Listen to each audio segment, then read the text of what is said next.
Irmãos, vamos abrir nossas Bíblias lá em Efésios capítulo 5 e leiamos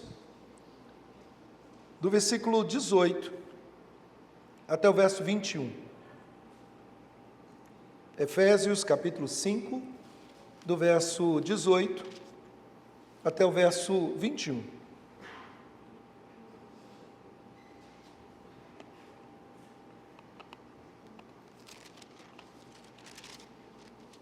Eu vou ler, meus irmãos, assim nos diz a palavra do Senhor.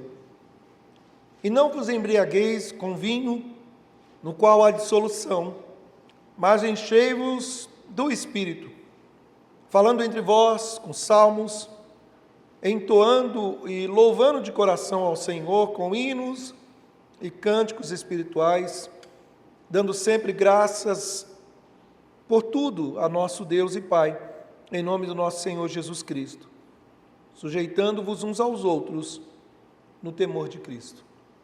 Vamos orar mais uma vez, irmãos? Feche seus olhos, abaixe sua cabeça. Pai Santo, obrigado a Deus por termos a Tua Palavra. Ela é lâmpada para os nossos pés, ela é luz para o nosso caminhar. É o nosso guia de regra, de fé e prática. É tudo o que nós precisamos, é Deus falando. E cremos que o Teu Santo Espírito pode nos iluminar, segundo a vontade do Senhor, e falar aos corações. Cremos que o Senhor pode, ó Deus, se assim o Senhor quiser, transformar o coração mais endurecido num coração de adorador, num coração de carne, não de pedra. Suplicamos, ó Deus, que o Senhor fale conosco através da Tua Santa Palavra. E assim nós oramos, em nome do Senhor Jesus Cristo. Amém e amém, Jesus. Meus irmãos, nós temos falado já há algumas semanas, dentro de algumas temáticas tão importantes para a vida da igreja. Nós falamos sobre amar a igreja que Cristo a comprou. Nós falamos a igreja que nós devemos ser. E começamos há algumas semanas falando sobre avivamento, um genuíno avivamento. Falamos que o genuíno avivamento começa pela palavra, sendo confrontado pela palavra do Senhor. O genuíno avivamento não se envolve tanto no externo, mas começa no coração quebrantado, no reconhecimento de vidas que estão longe do Senhor, vidas que estão vivendo no pecado e se arrependem e choram pelos seus pecados. Não é um choro externo, pode-se também falar do choro externo, mas antes é a posição do coração quebrantado diante do Senhor. Hoje, meus irmãos, eu gostaria de finalizar aqui falando sobre uma vida cheia do Espírito, o caminho para um verdadeiro avivamento. Deixa eu fazer uma pergunta, uma constatação aqui. Tomara que eu não esteja sozinho. Alguém aqui já sofreu ou sofre de labirintite? Misericórdia, irmãos. Eu também, por isso que eu levantei a mão. Eu tenho um problema de labirintite que é hereditário, da família, né? Né, Sara? E de vez em quando, dependendo do meu estado emocional ou de muitas atividades, tudo começa a girar. E hoje eu estava pensando nisso, meus irmãos, que uma das piores coisas, graças a Deus, eu não sei o que é perder o controle por causa de uma bebida forte, tipo Coca-Cola, mas, graças a Deus eu não sei o que é isso, mas eu sei o que é ver o mundo girando.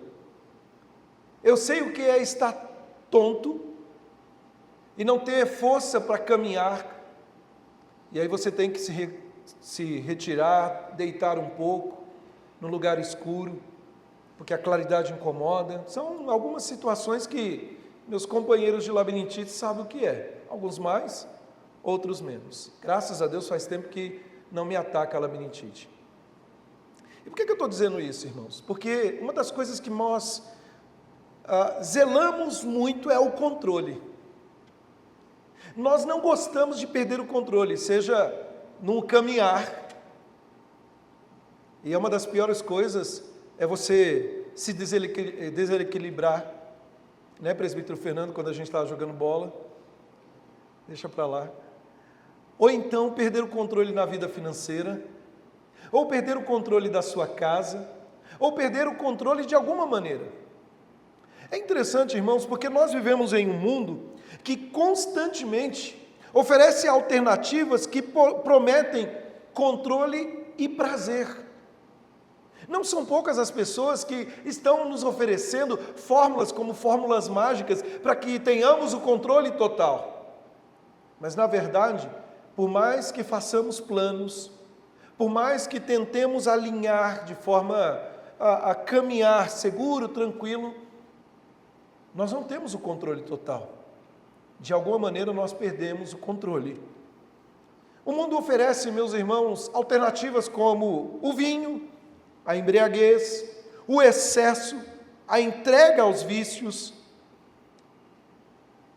Mas em contrapartida, o crente, o cristão, é chamado para viver uma vida completamente diferente. Ou seja, ele é chamado para viver uma vida cheio do Espírito Santo, controlado pelo Espírito, guiado pelo Espírito do Senhor. Nessa carta, meus irmãos, o apóstolo Paulo ele une de forma mestra a doutrina e a vida, a teologia e a ética. Nos 3 primeiros capítulos, meus irmãos, ele lança o fundamento teológico, as riquezas imensuráveis da nossa salvação, a obra da Trindade em nosso favor, o mistério da união entre judeus e gentios em Cristo. Os primeiros 3 capítulos falam sobre a nossa eleição, sobre a nossa redenção, sobre a herança que nos aguarda. Mas nos capítulos finais, do capítulo 4 em diante, Paulo, de uma forma muito pastoral, como que estivesse pregando um sermão e agora faz a aplicação. Ele aplica essa doutrina à vida prática. Ele aplica essa doutrina à vida do crente, à vida da igreja e à vida deste crente ou esta igreja no mundo. Nós não podemos, meus irmãos, separar uma mente cheia de luz, cheia do ensino, de um coração aquecido, inflamado. Nós não podemos separar, meus irmãos, ortodoxia de ortopraxia, ou seja, doutrina e prática. A doutrina certa direciona a vida certa. O nosso foco nessa noite, meus irmãos, recai sobre uma exortação que é central para a vida prática da igreja e para a vida de cada crente, que nós encontramos nesse texto que acabamos de ler. Esse texto, meus irmãos, é crucial porque ele serve como um ponto de inflexão, conectando a vida ética e santa, descrita, o que ele já havia falado no capítulo 4. E é interessante, e eu quero ler com os irmãos, por exemplo, no verso 17, Paulo diz: por esta razão não vos tornei insensatos, mas procurai compreender qual é a vontade do Senhor. Veja, ele começa o capítulo dizendo que nós devemos ser imitadores de Deus como filhos amados. Um pouquinho mais adiante, Paulo diz: olha, vede prudentemente como andais, não como loucos, não como nécios, mas como sábios.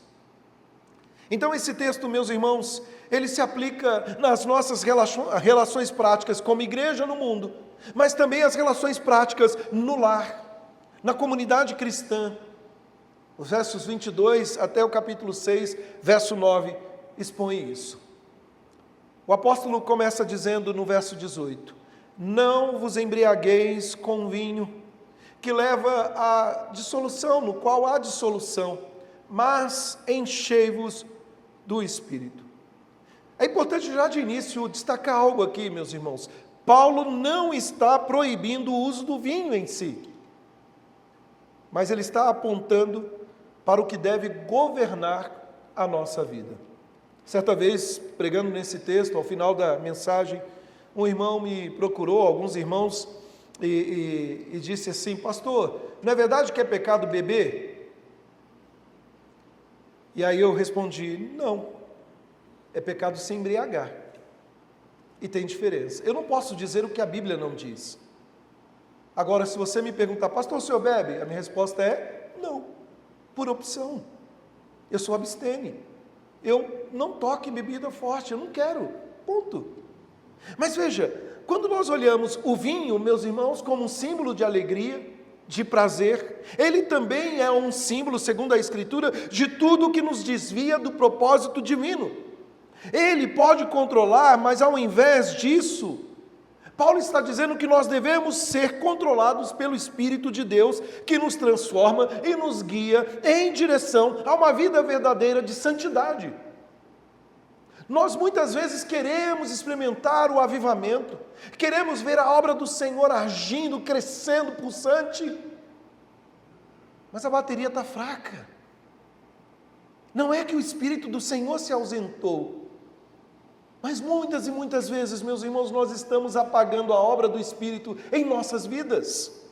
Veja, o versículo 18 aqui, ele serve como um eixo dessa passagem, nos coloca diante de uma escolha clara, ou seja, ou nos deixamos controlar pelos ídolos do coração, ou nos enchemos do Espírito Santo. E é justamente aqui que entra o verdadeiro avivamento, uma transformação que só é possível pela ação do Espírito Santo. Meus irmãos, eu quero destacar pelo menos 3 aspectos aqui, dentro desse texto. E em primeiro lugar, o mandamento, a ordem de ser cheio do Espírito. Diferente do que nós temos aqui, eu não vou começar, meus irmãos, com a negativa, não vos embriagueis. Eu quero começar no aspecto positivo, ou seja, o mandamento, enchei-vos do Espírito. Veja, meus irmãos, o verbo que Paulo usa aqui, com a palavra encher, vem da sua raiz pleroma, que significa ser dominado. É interessante, meus irmãos, porque aqui no texto, a palavra no grego está no imperativo presente passivo. Mas o que isso quer dizer? Isso aponta, meus irmãos, e nos mostra que ser cheio do Espírito não é algo que podemos fazer por nós mesmos, mas é algo que devemos permitir que aconteça, ou seja, sendo dominados e controlados pelo Espírito Santo. A ordem é clara, sejam cheios. Não é uma opção, é uma exigência para a vida de todo cristão, para a vida de todo crente. É interessante que a gramática grega, meus irmãos, ela é instrutiva, ela é profunda. O verbo está na voz passiva e no imperativo presente contínuo, que aponta e significa que nós não nos enchemos a nós mesmos, mas devemos deixar que o Espírito do Senhor nos encha. Não é uma ação que nós realizamos no Espírito, mas é uma ação que o Espírito realiza em nós. E por ser um imperativo presente, contínuo, ele traz a ideia, meus irmãos, que é um processo constante. Ou seja, você não pode se dar por vencido ou achar que está tudo bem, já fui para a igreja, já fiz minha parte, eu não preciso mais me encher. Ou melhor, a tradução do texto, de uma forma muito livre, diz: continuem sendo cheios do Espírito. Meus irmãos, John Stott, comentando sobre esse texto, ele diz o seguinte, abre aspas: a plenitude do Espírito não é um evento pontual, mas um estado contínuo de dependência e submissão a Deus. É uma experiência que deve marcar o cristão todos os dias. Fecha aspas. Eu me recordo, meus irmãos, de ver alguns programas de televisão, principalmente de algumas igrejas, onde até mesmo se marca um dia para receber o Espírito, como se nós pudéssemos controlar. Foi o Senhor Jesus Cristo que diz lá em João capítulo 3, que o vento sopra onde quer, ninguém sabe para onde vai, nem de onde vem. Assim é todo aquele que é nascido do alto. Sabe, meus irmãos, ser cheio do Espírito não significa apenas uma experiência momentânea, mas uma vida continuamente sob o controle do Espírito. E isso inclui nossa mente, nossos sentimentos, nossas ações diárias. Pergunto a você, meu irmão, minha irmã, você já perdeu o controle? Você em alguma situação da sua vida deu voz à sua carne, ao ponto de depois se arrepender do que foi falado ou feito? Faltou domínio próprio. Veja, meus irmãos, imagine uma taça que está sendo constantemente preenchida com água. A água não apenas ocupa o espaço da taça, mas preenche por completo, de maneira que não há espaço para mais nada. Assim deve ser a nossa vida com o Espírito. Ele deve preencher cada área do nosso ser, moldando nossos pensamentos, moldando nossos sentimentos, moldando nossas palavras, moldando nossas atitudes. E grave bem isso, meu irmão, minha irmã, o Espírito Santo é essencial para a vida cristã. É Ele que convence do pecado, é Ele que nos regenera, é Ele que nos batiza no corpo de Cristo e habita em nós, como evidência da nossa salvação.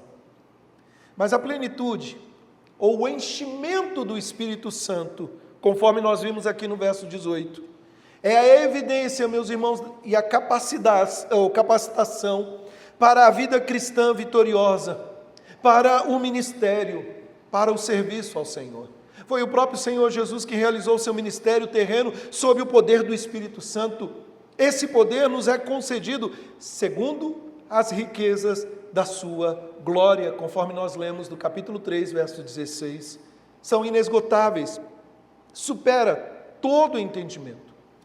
Mas aí surge uma pergunta: como então podemos viver essa realidade de sermos continuamente cheios do Espírito?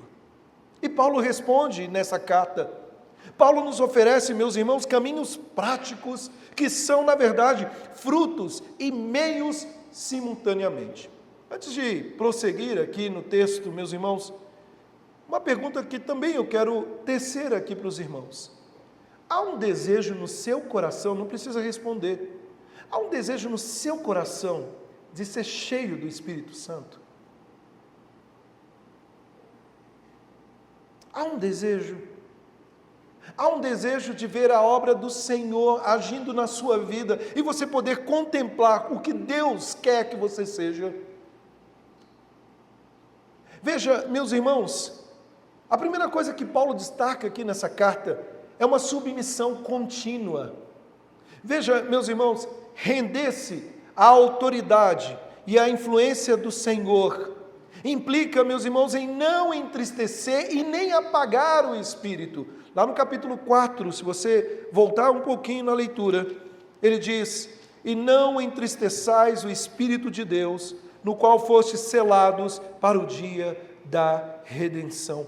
Paulo também diz isso em 1 Tessalonicenses 5, verso 19, ou seja, alguns textos externos que reforçam o conceito de submissão ao Espírito do Senhor. Veja, meus irmãos, é um deixar diário, é um morrer para o controle próprio, é um morrer para o pecado, permitindo, meus irmãos, que o Senhor nos guie, que o Senhor direcione os nossos passos. É o oposto de viver como gentios, em seus pensamentos fúteis, obscurecidos de entendimento, como Paulo destaca no verso 17 do capítulo 4. Então, a primeira coisa, submissão contínua. Veja, meus irmãos, muitas e muitas vezes nós não paramos para, em primeiro lugar, orar dizendo: Senhor, eu tenho planos, eu tenho uma semana pela frente, mas Senhor, eu sou teu servo, toma o controle, faz o teu querer, usa-me. A segunda coisa que nós podemos destacar, meus irmãos, a segunda ação que podemos, de forma prática, que vemos nesse texto, é uma vida na palavra e na oração. Veja, a compreensão das verdades profundas de Efésios e de toda a Bíblia vem através da meditação diária, da oração, sob a condução, a guia do Espírito.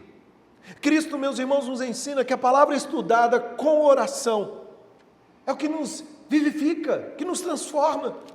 Paulo orava para que os crentes recebessem o espírito de sabedoria, de revelação, que tivessem os olhos do entendimento iluminados.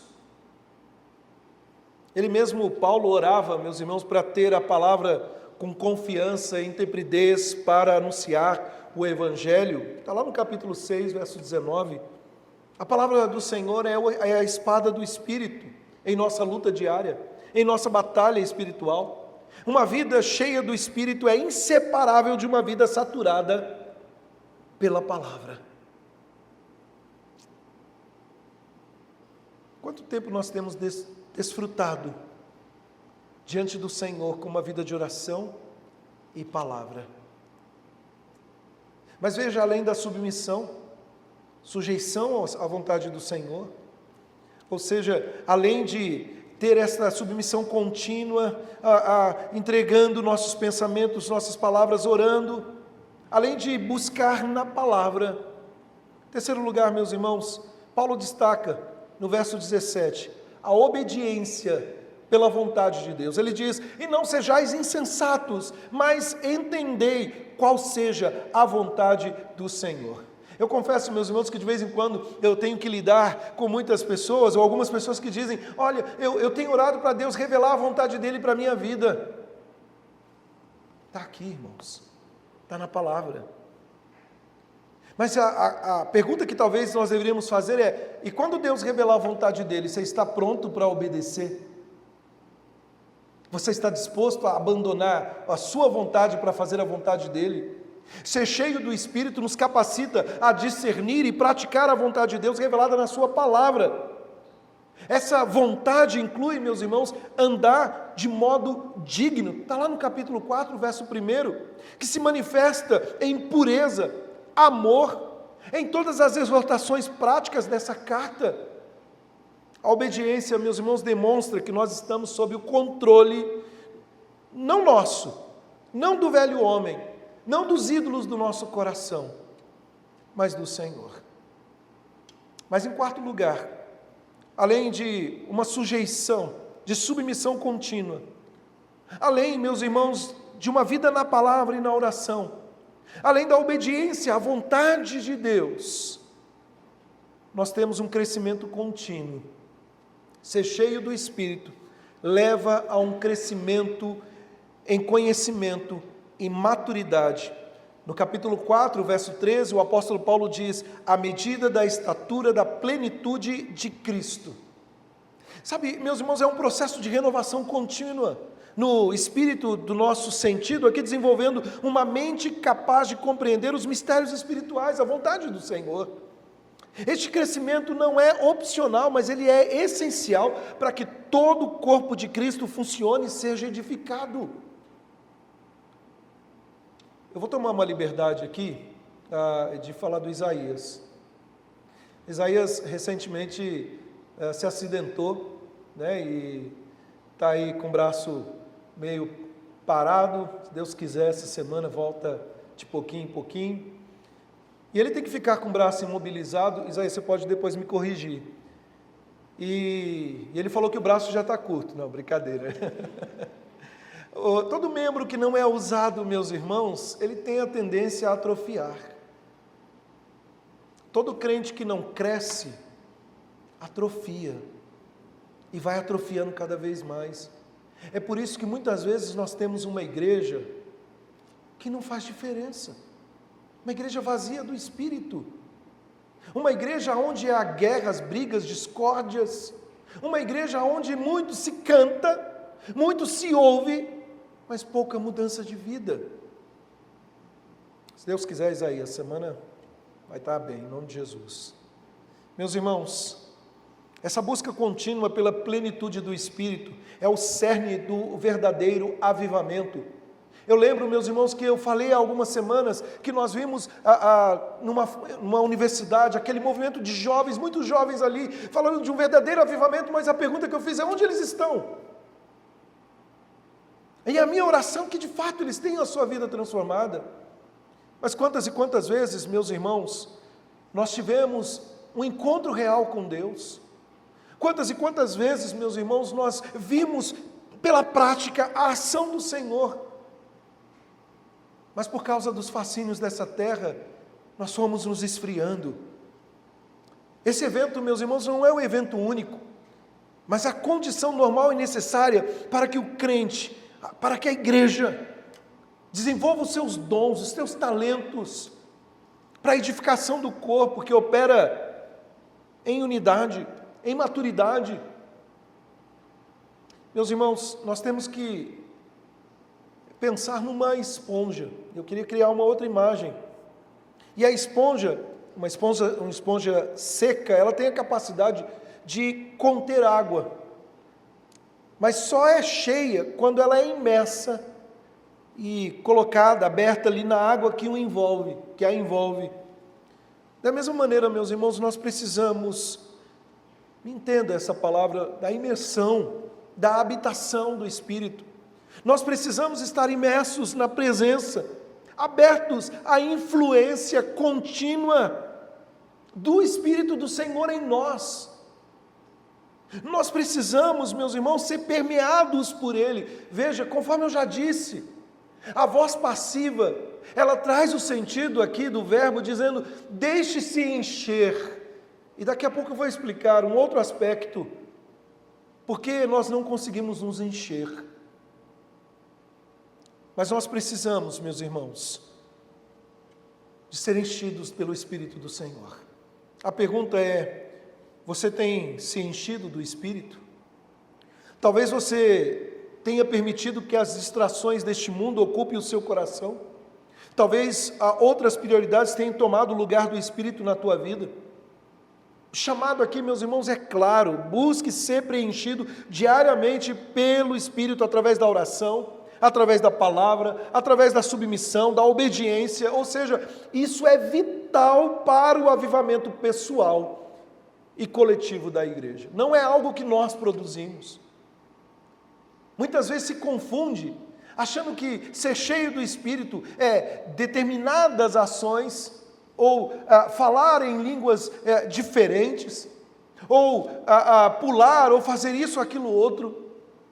Mas na verdade, meus irmãos, quando nós olhamos para esse texto, uma vida cheia do Espírito, ela não está movida meramente pelo extraordinário, ela é movida pelo ordinário, no relacionamento do marido para com a esposa para com o marido, dos pais para com os filhos, dos filhos para com os pais, a relação com nossos empregadores no trabalho, ou seja, como cidadãos.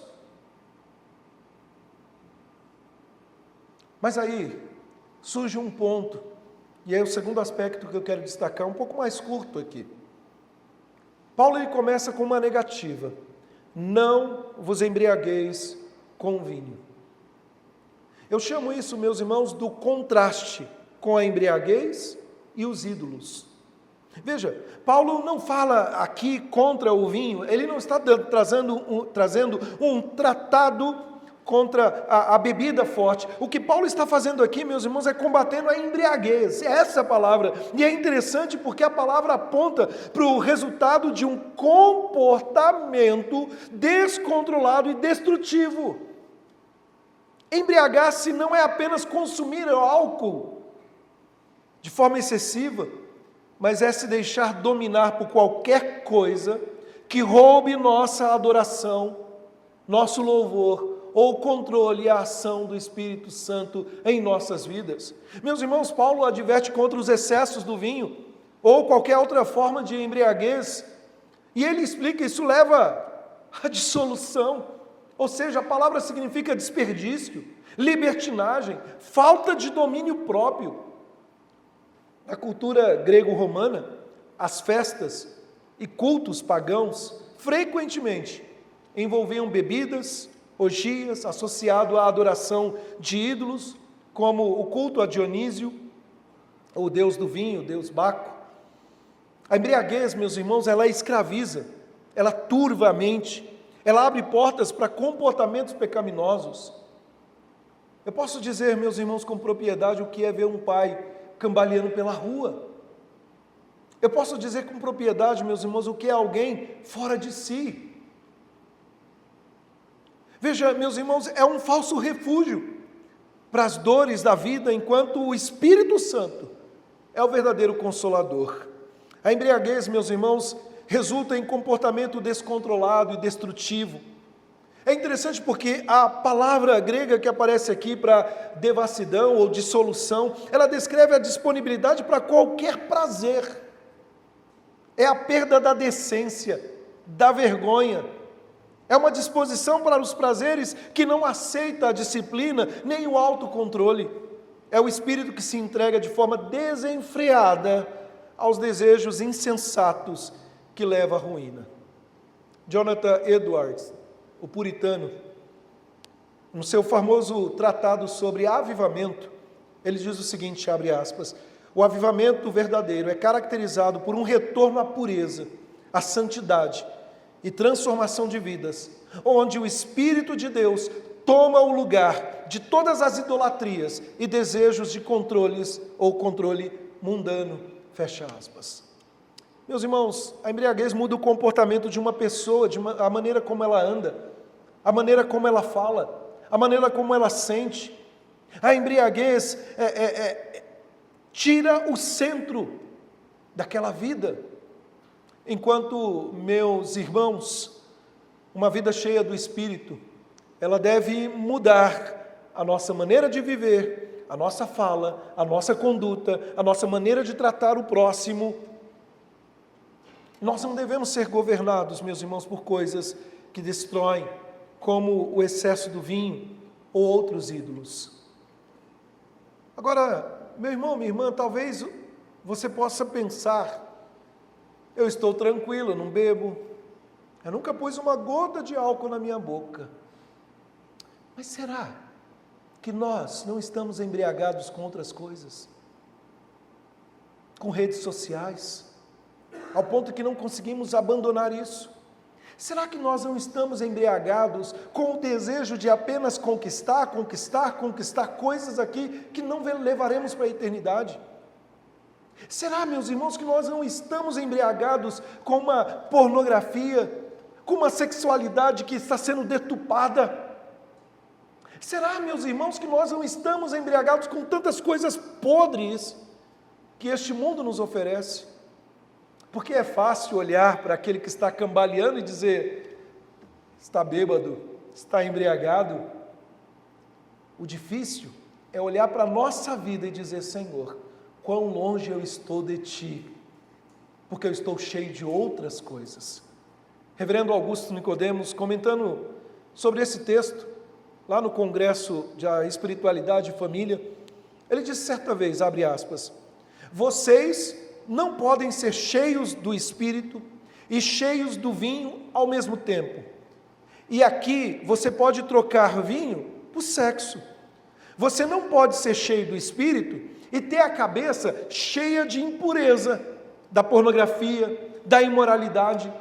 Pode trocar a embriaguez do vinho, por dinheiro. Não vos embriagueis com o dinheiro. Pessoas vivem para ganhar dinheiro, para garantir sua segurança financeira.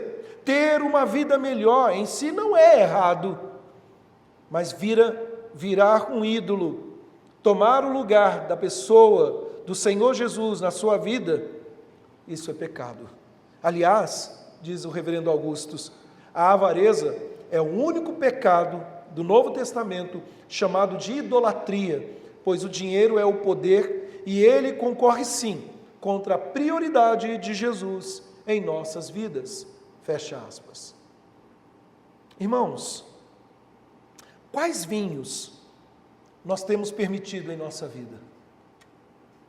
Isso é de fórum íntimo.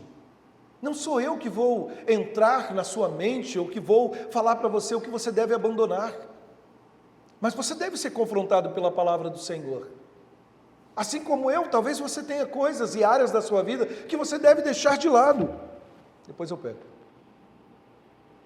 Quais áreas você tem se embriagado com promessas de prazer, promessas de controle que não vêm de Deus? O Espírito Santo, meus irmãos, está chamando você, está chamando a cada um de nós a abandonar esses ídolos e ser controlado por Ele. E só Ele tem o poder de transformar as nossas fraquezas em força, os nossos vícios em liberdade. Talvez você não tenha experimentado a novidade de vida, porque você não conseguiu ainda deixar de lado aquilo que tem atrapalhado o seu caminhar. O autor da carta aos Hebreus nos lembra sobre isso. No capítulo 12 ele diz: desembaraçando de todo o peso e do pecado que tenazmente nos assedia, corramos com perseverança a carreira que nos está proposta. Então veja, meus irmãos, a ordem é: encha-se do Espírito, mas também nós devemos não nos abandonar toda embriaguez. Em terceiro e último lugar, meus irmãos, os versos 19 a 21 apontam agora para o fruto de uma vida cheia do Espírito, a plenitude do Espírito. Veja, nesses versículos, versos 19 a 21, o apóstolo Paulo, ele ensina o que significa ter uma vida cheia do Espírito. Ele começa falando entre vós com salmos, ou seja, o louvor, a gratidão, a submissão mútua. O texto diz: falando entre vós com salmos, hinos e cânticos espirituais, cantando e louvando ao Senhor no coração e sempre dando graças por tudo a Deus, o Pai, em nome do nosso Senhor Jesus Cristo, sujeitando-vos uns aos outros no temor de Cristo. O louvor, meus irmãos, é o primeiro fruto, ou dos primeiros frutos de uma vida cheia do Espírito. Quando o Espírito nos enche, a nossa vida se torna um cântico contínuo de louvor a Deus. Ou seja, não apenas quando tudo está bem, mas até mesmo na prisão, como Paulo e Silas, que puderam louvar o Senhor. É o reconhecimento da grandeza de Deus. Mas além disso, a gratidão.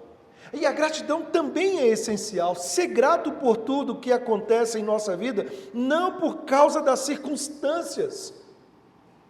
Se você está enfrentando situações que sejam difíceis para você, louve ao Senhor. Eu tenho uma máxima, às vezes tem me acompanhado: poderia ser pior. Poderia ser pior. E lá em casa sempre eu estou dizendo: nada tão ruim que não possa piorar. É verdade, irmãos, eu não estou sendo aqui tentando desanimar os irmãos, mas eu não espero nada desse mundo. Eu vou ter momentos de calmaria, mas eu vou ter momentos difíceis. Eu sei que começar a semana com uma frase como essa, nada tão ruim que não possa piorar, é muito animadora, mas é assim a vida, irmãos. Porém, nós precisamos ter um coração grato, além das circunstâncias, louvando a Deus. John Piper, essa semana passada, eu vi um vídeo, uma pregação em que ele ele falou que entrou lá no chat GPT e ele colocou o seguinte prompt ali, a mensagem, né? Olha, eu quero que você escreva uma oração baseada, e aí ele citou o nome de alguns grandes teólogos da história, em uma oração de louvor, de adoração a Deus. Aí, em segundos, o chat GPT teceu uma linda oração. E aí John Piper disse: isso lembra o que Jesus disse: esse povo me louva com os lábios, mas o coração está longe de mim. É fácil cantar, irmãos.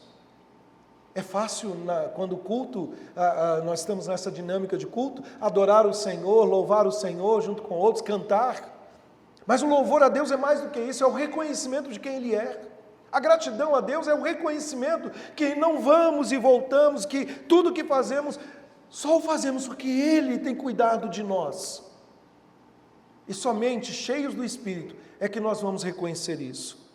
Mas além disso, meus irmãos, é pela presença constante de Deus conosco, através de uma submissão mútua, que nós vamos refletir, ou espelhar e demonstrar a verdadeira obra do Espírito em uma comunidade que não é perfeita, uma comunidade de pecadores, falhos, mas que vivem em harmonia, que vivem em respeito, que vivem em amor uns pelos outros. Se alguém disse para você que amar é fácil, se sujeitar ao próximo é fácil, desculpa, eu discordo. Eu discordo, não é fácil, para mim não é fácil, mas é um exercício. E todos os dias eu quero ser dominado pelo Espírito do Senhor. E quando eu não sentir vontade de amar o meu irmão, o meu próximo, eu devo pedir: Senhor, enche-me de amor. Irmãos, imagine você uma igreja cheia de cristãos que em meio às suas lutas não falam apenas dos seus problemas, mas louvam a Deus em todas as situações. Imagine uma igreja cheia de crentes que não deixam que o desânimo, que as dificuldades governem, mas pelo contrário, transformam as aflições em oportunidade para engrandecer a Deus. Pois é isso que Paulo quer dizer quando ele afirma: encha-se do Espírito, viva em constante louvor e gratidão a Deus. Eu não sei se você está esperando algo diferente na sua vida. Você pode experimentar hoje a vida com Deus, de alguém cheio do Espírito.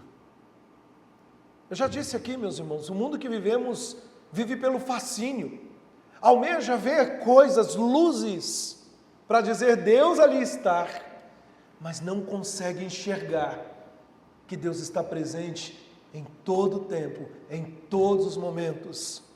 Amanhã, quando você sair para trabalhar, Deus está com você, encha-se dele, mostre neste mundo que está carente quem é o Senhor através da sua vida. Louve ao Senhor, ainda que lhe custe o emprego.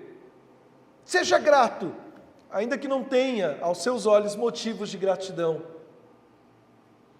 Olhe para o próximo, para o seu irmão na fé, para o mundo que vivemos, com uma submissão que deve ser mútua, cuidando uns dos outros. E eu concluo, meus irmãos, o avivamento começa em você. O avivamento começa em você. Não começa nas grandes multidões, não começa nos grandes pregadores televisivos, não começa, meus irmãos, nos grandes congressos. Começa numa vida de joelhos, reconhecendo o seu pecado, buscando na palavra, na oração. Queridos irmãos, a verdadeira plenitude do Espírito não é um evento isolado, é uma vida diária, é uma busca contínua pela presença de Deus. O avivamento, meus irmãos, começa quando o Espírito enche cada coração, transformando vidas, famílias, transformando uma comunidade. Não busque, meus irmãos, avivamento em lugares onde ele não está. Nós estamos vivendo a era dos congressos, nós estamos vivendo a era televisiva, e parece que é isso que molda, é isso que está cheio. Não, é o dia a dia, meu irmão, minha irmã. Não busque avivamento em lugares que são fabricados pelo homem. O avivamento começa dentro de você, se arrependendo, buscando ao Senhor, com uma entrega constante ao Espírito Santo, bebendo da fonte. Ele é o único, meus irmãos, capaz de transformar e nos capacitar a viver como Cristo viveu, com louvor, com gratidão, numa vida de submissão ao Pai. Oh, meus amados irmãos, há um chamado urgente nessa era, a sermos cheios do Espírito. É um convite urgente, é um convite contínuo, é um caminho de Deus para uma vida radicalmente diferente daquela que o mundo e os ídolos têm oferecido. É urgente, irmãos, porque o nosso Senhor está às portas. Desperta! Não é uma opção para os super espirituais, é um mandamento para todo crente. E esse mandamento, meus irmãos, ele ressoa profundamente na nossa caminhada. enfatizando a soberania de Deus em todas as coisas, incluindo a obra do Espírito Santo em nós. E eu repito, meus irmãos, aquela pergunta que eu fiz: você deseja ser cheio do Espírito? É para você levar para casa isso. Porque não adianta, meus irmãos, eu desejar água como essa água e não ter como saciar minha sede. Não adianta eu desejar coisas que eu sei que não vai mudar a minha vida. O que você almeja nessa noite? Onde está o seu coração? Com isso, meus irmãos, eu não estou dizendo que a gente não tem que viver. Você pode viver. Você pode aproveitar a vida com Deus.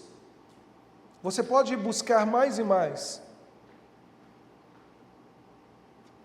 Cada momento com a sua família, com o seu trabalho, mas que na prioridade da sua vida esteja o Senhor.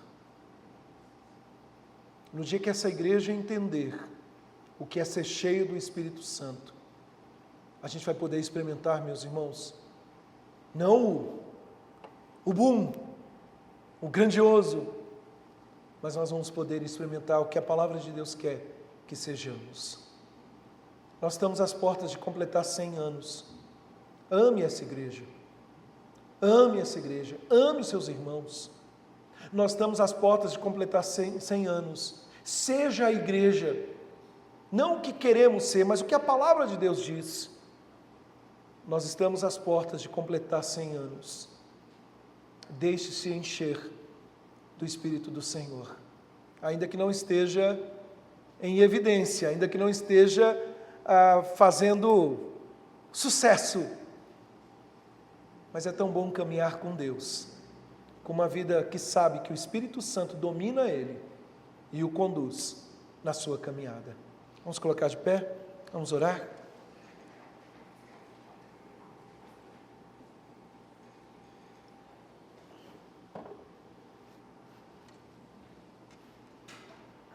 Feche seus olhos, meu irmão, minha irmã. Deixa eu falar para você, renove seu compromisso com Deus hoje.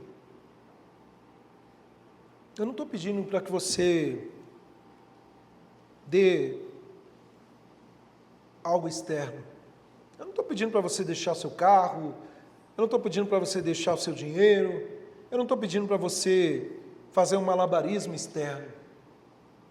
Eu estou te exortando, busque ser cheio do Espírito, uma vida de louvor, uma vida de gratidão, uma vida de submissão. Experimente o avivamento genuíno que só o Espírito Santo pode trazer. Beba da água da vida, que é Cristo, deixe Ele te encher ao ponto de transbordar. Esse mundo só tem cisternas rotas, vazias, que não pode saciar a sede. Mas Jesus tem algo para te oferecer através do Espírito que habita em nós. E hoje você pode desfrutar disso. É o meu apelo para você. Não apague isso. Chegue em casa, dobre os joelhos, Senhor, me enche, me ajuda, Senhor.